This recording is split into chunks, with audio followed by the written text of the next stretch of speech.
biex jipprova jinqata' mill-iskandli li ħakmu d-9 snin li għaddew ta' Gvern Laburista fosthom is-sentejn tiegħu stess bħala Prim Ministru u diversi snin oħra konsulent tal-eks Prim Ministru Joseph Muscat.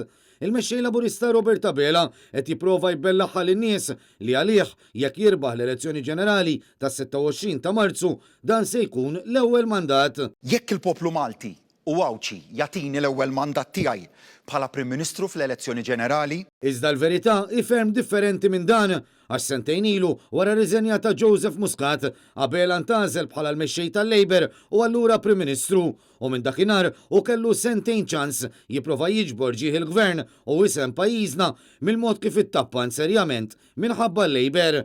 Sorsi li tkellmu ma' Net News qalu l-isforz kemm irid jipprova jnessi id-9 snin li għaddew Abela nnifsu għamel pressjoni fuq ta' madwaru biex il-kampanja iddur madwaru biss, tant li l-Labor tella ħafna banners biżem il-lider.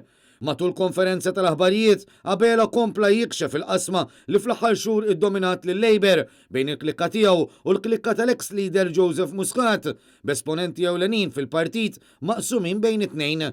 Fost dawn hemm Aron Farrugia li ntefa' bruħu ġismu fil-klikka ta' Robert Abela u Ian Borch li għażel li jibqa' ma' dak li fl-2019 kien iddikjarat bħala l-aktar politiku korrott fid-dinja. Matul l-istess konferenza tal-aħbarijiet, Aron Farrugia kompla jesponi din il-qasma, tant li f'botta diretta lejn Ian Borch qal li l-familji llum qed jibku għall-afforestazzjoni.